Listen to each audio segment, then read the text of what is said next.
Buenos días, mi nombre es Isabel Rizan y os doy la bienvenida a la bibliotecaria de Miskatonic.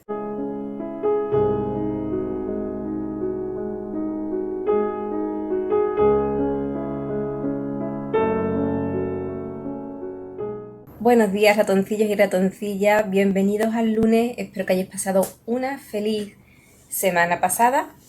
Y nada, muchísimas gracias a los nuevos suscriptores, a los que siempre estáis ahí, a los que me dejáis los likes, los comentarios y hacéis la visualización completa del vídeo, gracias. Sin mucho más que añadir, nos vamos con el autor que traigo hoy.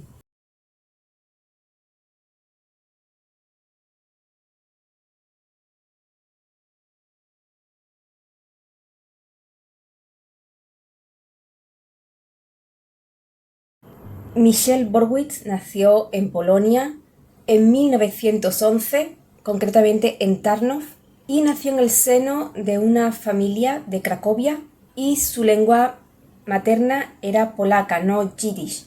Eso lo aprendió más tarde, ese idioma. En 1934 comenzó su carrera de crítico literario. Sus gustos en literatura eran la poesía, el teatro y la novela. Entró en la Universidad de Cracovia, se graduó como uno de los mejores estudiantes y publicó su primera tesis en 1937. En 1939 huyó de las tropas alemanas y se instaló en una pequeña aldea polaca que estaba bajo la ocupación soviética. Allí llegó a formar parte de la Asociación de Escritores Judíos creada por la Unión Soviética. En 1942 fue encarcelado en el campo de concentración Janowska y llega a presenciar las ejecuciones que se hacen en este campo detrás de los cuarteles. Durante su detención escribió poesía y llegó a organizar dentro del campo varias veladas literarias para dulcificar un poco la vida de allí, la vida que llevaban. Sin embargo, esto también les sirvió para, bajo cuerda, reclutar soldados para la resistencia. Sus amigos consiguieron que lograra huir en 1943 y después de su fuga luchó con los partisanos bajo el seudónimo de Zygmunt. Cuando escapó del campo, con él se llevó a una niña de 12 años, Janina Hescheles, a la que la animó a escribir sus memorias. Participó en la recopilación de archivos dentro del gueto de Varsovia, dirigido por Emanuel Ringelblum y el grupo Oyneg Shabbat. Se trasladó posteriormente a Francia. Su vida nunca fue fácil, tuvo que vivir de sus libros y de sus conferencias y murió en 1987.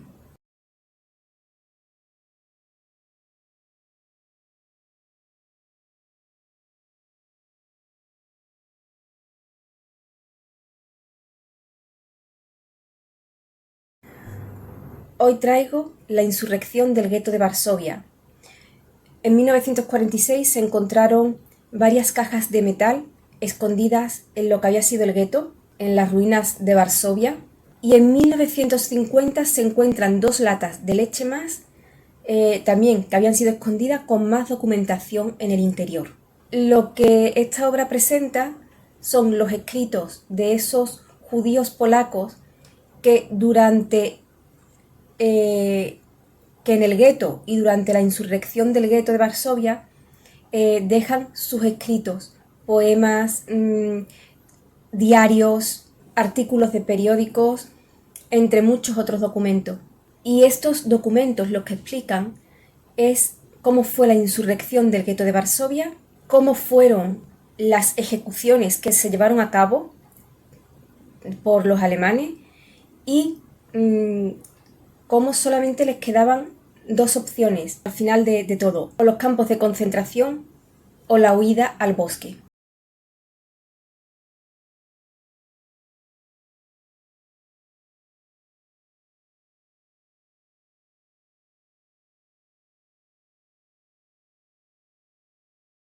Bueno, la insurrección del gueto de Varsovia, antes que nada, no es una novela histórica, son documentos históricos. Es la historia, con mayúsculas, de varios jóvenes que se dedicaron a guardar todo lo que encontraron escrito, todo lo que ellos mismos escribían, lo que escribían otros para ellos, para guardarlos en cápsulas del tiempo, para que quedara constancia de lo que había sido el gueto de Varsovia. En la introducción, Borowitz, el autor, nos explica cómo fue esa recuperación de esos documentos en el estado en el que se encontraron y cómo tuvieron que ir recuperándolos poco a poco porque las humedades se habían introducido en las cajas, tuvieron que recuperarlos secando los papeles uno a uno, cortando las cajas para que no resultaran dañados los documentos que había en el interior. Todo eso nos lo cuenta en el prólogo. Yo no soy muy fan de leer los prólogos y de hecho empecé a leerlos sin leer el prólogo, pero solamente llevaba unas cuantas páginas cuando decidí volver, porque tienes que leer el prólogo para entender lo que estás leyendo. No te lo puedes saltar. Y esto es lo que vas a encontrar en este libro. Son esos diarios, esas cartas escritas, esos poemas, esos artículos de periódicos que muchas veces los autores terminan muriendo, terminan siendo deportados, no son capaces de terminarlos, se quedan a medias y entonces el autor lo que hace ha sido hacer la recopilación de todo esto y unas cartas, unos artículos se van complementando con otros de otras personas. Entonces es muy curioso, muy bien documentado, por supuesto, son relatos personales y relatos existenciales y relatos de una realidad que vivieron estas personas anónimas. Y si te gusta la historia, tienes que leerlo porque te va a emocionar. Son las historias de gente anónima, de esos que no sobrevivieron. Es una historia del valor de hombres y mujeres muy jóvenes que decidieron hacer frente a las fuerzas alemanas, a la ocupación alemana en Polonia. Y se alzaron sin armamento, jugándose la vida para poder tener armas de extraperlo, ingeniándoselas para crear bombas caseras con lo que iban encontrando. Y además con los propios polacos no judíos en su contra, porque bueno, lo que muchas veces se dice, ¿no? Se llevaron a Menganito porque era homosexual, pero como yo no soy homosexual, no me preocupé. Se llevaron a fulanito porque era judío, como yo no soy judío, no me preocupé. Pues aquí se ve perfectamente bien esa filosofía. Y no solamente eso, se ve perfectamente bien el espíritu morboso de las personas que se acercaban, a pesar de estar en una guerra, de estar tirando tiros, de estar tirando bombas, se acercaban para ver quién caía y quién no, por simple morbosidad. Y eso es algo que llevamos intrínseco el ser humano, porque no hay más que ver cuando hay un accidente en la carretera y van los coches en fila, cómo van muy lentos para ver qué es lo que ha pasado, cómo ha sido el accidente, si hay algún muerto. Y eso lo he visto infinidad de veces, hasta que ya consiguen pasar y ya empiezan a circular a una velocidad normal y cuando no interrumpen el tráfico. Pero es horroroso el espíritu morboso que tenemos, que decimos, bueno, eso los jóvenes ahora con los móviles que lo graban todo en lugar de denunciar, pues no es algo de ahora, es que antes también se hacía. Y aquí lo deja perfectamente reflejado.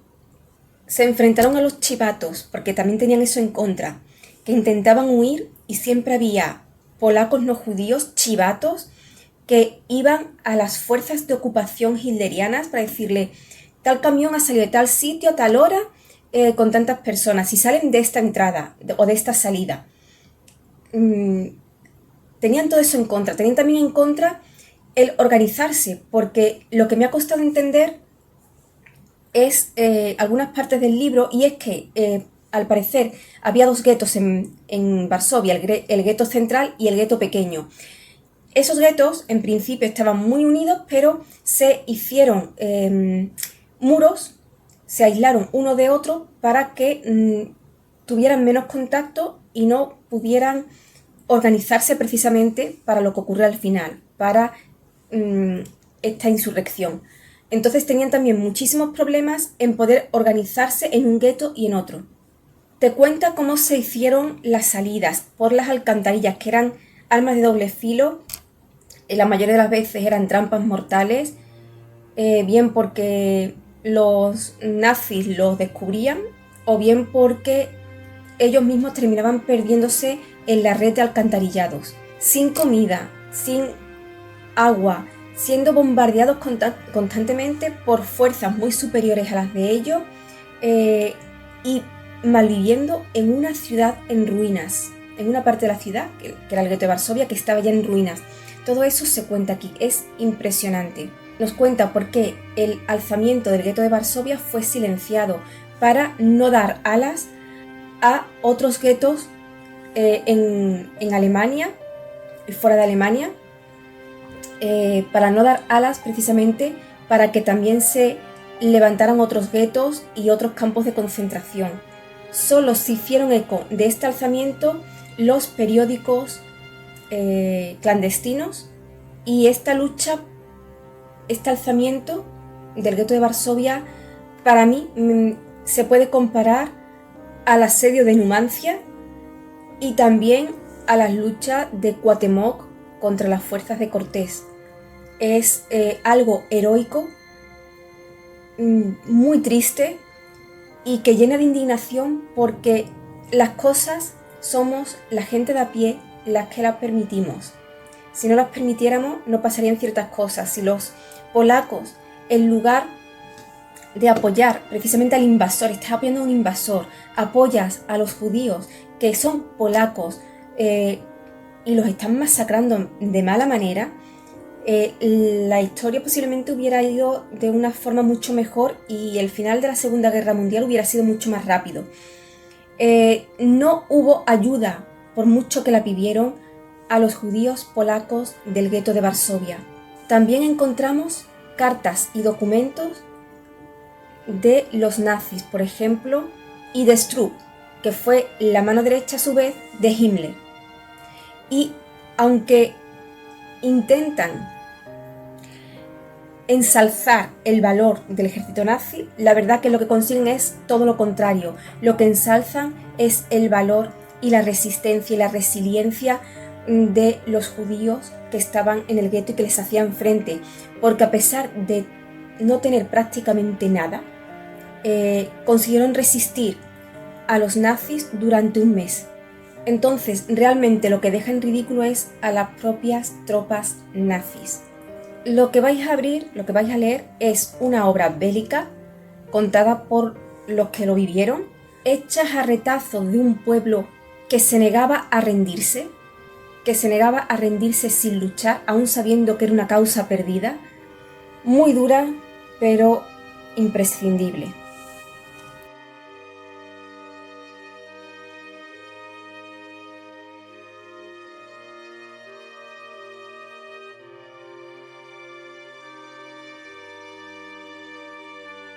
Bueno, no sé si la película de Resistencia con Daniel Craig está basada en el gueto de Varsovia, creo que sí, pero ya una vez que los personajes huyen del gueto, ya en el bosque.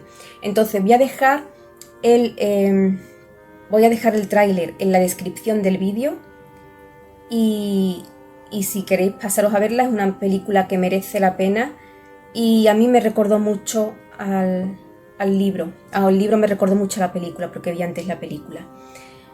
Pues ratoncillo, esta es mi recomendación de este lunes. Nos vemos aquí el lunes que viene. Pasad una feliz semana. Sed muy felices y leed todo lo que podáis.